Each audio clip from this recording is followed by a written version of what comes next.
So in Linus Tech Tips' new video, his video, Mac Users Deserve Better, 7 Unacceptable Problems with macOS, he mentioned some issues. I just wanted to give my thoughts on what they said in their video.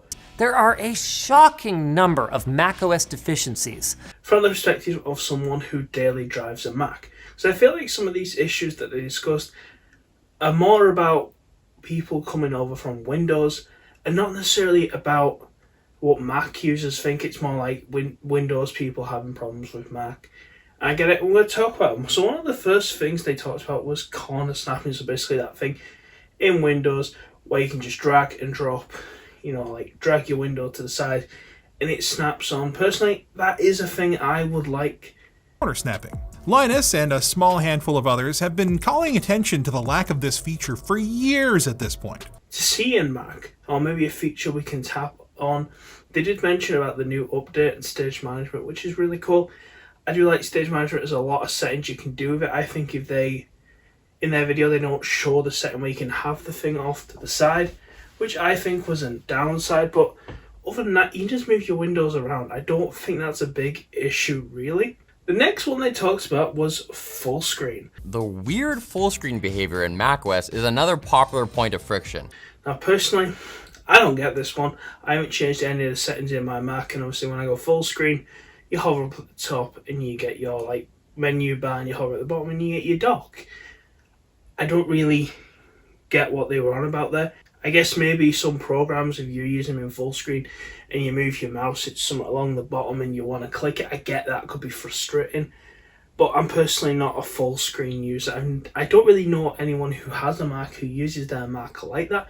Granted, there will be some people out there, I guess it's annoying for, but to be honest, you just double click the bar at the top and your problem's sorted. You just have to accept that's how Mac is. It could be improved, yes, but I don't think it's a big issue. Same with the traffic light inconsistencies. To say, the three buttons on Mac, red, yellow and green, I just don't think they're an issue. I never even noticed this was an issue before. I've been a Mac user for over 10 years, daily driving a Mac. I just have never seen that problem, or it's never been enough for me to notice it. Next is the natural scrolling. Personally, also annoyingly absent from the settings menu is an option to decouple the scroll direction of the touchpad from the scroll direction of the magic mouse. This may sound ungodly to some. I like the natural scrolling. I get some people may want to differentiate it on the mouse, but wouldn't that get confusing? I honestly felt that confusing. You can also swap it from natural scrolling to normal scrolling for your trackpad, and that's just in the settings. I'd imagine that moves over onto the mouse. I've never really used the mouse. I have the wireless trackpad if I need it, or I just use a Logitech mouse. I just prefer the buttons and the grip, because I'll get it right, not every Apple design is brilliant. As much as I love them, not every Apple design is brilliant, and I don't really think the ergonomics on that mouse is so great. Anyways, next is one I really agree with. They talked about multi-monitor support. External displays. Using multiple external displays requires choosing an M1 Pro, Max, or Ultra equipped machine. If you've got a system with a base M1 or M2, you're limited to a single external display. It's one of the things that always bugged me about the Mac, is how hard it can be to use multi-monitors. And even if your Mac supports, like they mentioned in the video, that for example, the MacBook Pro and that they use the baseline M1, M2 chips apparently only have support for one external monitor or something. Well, you could do 2 or maybe even 3, and it's fully capable of doing that, but it's just limited, so you have to buy another product. Not gonna lie, I'm not a big fan of that. I don't often use multi-monitors, I just typically use the one. I wouldn't mind using the second monitor maybe for getting bigger real estate when video editing. That would be good. It's not a massive issue unless you're one of those people that needs all this real estate, but I feel like if you've got a desktop setup like that, you've probably already got a desktop computer, PC, or you've got probably got an iMac, an external monitor, or a Mac Studio. So I don't know how big a problem it is. It's a bit annoying, I agree. Maybe they'll fix it one day. The next one I really didn't understand. The point was the volume mixer. macOS also limits you in terms of audio. There's no way of setting the volume of individual applications. I also use Windows as well. I'm not complete Mac. I'm not complete I won't touch a Windows computer, it's the precious Mac. No. I'll use Windows, but I never use this function. Because to be honest, I'm only doing like one audio thing at a time. The only thing I can think of is because more Windows people are used to gaming on Mac. Maybe they're playing like music in the background and they want to balance it with the game audio.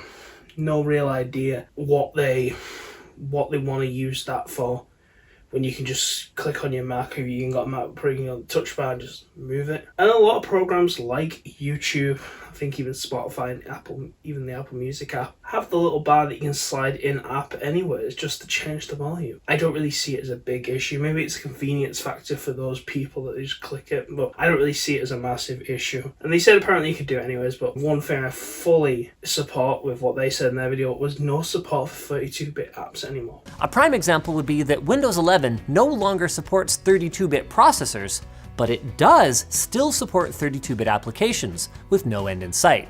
I remember I was kind of devastated when this happened because I used to have a load of games on Steam. I know it's kind of weird saying that you're gaming on a Mac, but there are some games you can play on a Mac. But either way, I have over 100 games on Steam. Most of them were bought to use on a Mac. And now, several years later, even after 32-bit support was dropped, only 22 of them work on my Steam library. I'll put a video of that in. And it's a bit ridiculous that they did drop support for 32 applications, but it's not just games. There is also other software out there. For example, I wish I'd have brought it out now. My iMac that happened during that update that had support and then didn't have support for 32-bit. It actually killed quite a few programs that I had installed on there, and that's not really great for supporting like legacy software or people just using older software applications. And I also don't remember. It was years ago, so don't quote me on it. I also don't remember a big enough warning about that. One of the other things it talks about, which I feel like it's one of those issues that I feel like, yes, it's an issue, it's a design flaw issue, it's the Magic Mouse. But thinking different can also lead to a stubborn unwillingness to adopt a better method of accomplishing a task, seemingly because they're just salty that someone else thought of it first. And the way you charge it, you have to flip the thing over and plug in the cable.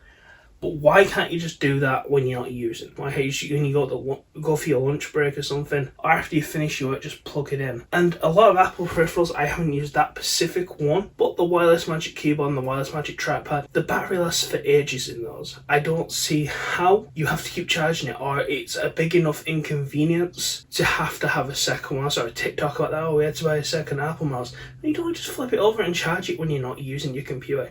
You're not on your computer all day. You know, the one thing I will say about Apple peripherals in general, wireless like keyboards and stuff in general, they're really battery efficient. They don't use a lot of juice. They don't require a lot of charging. Just flip it over. And a lot of times you find 10 minutes will probably get you through the rest of your workday. I just don't see the issue. I feel like it's a design flaw from Apple, but it's also not a massive issue to do that. I don't agree with the issue. You know, I think they should fix it or make a wireless charger or something, but it is what it is, and that's it from me. Let me know what you guys think of some of the issues with the Apple operating system. I want to know. Let me know in the comment section below and we'll have a conversation about it, and I'll see you next time.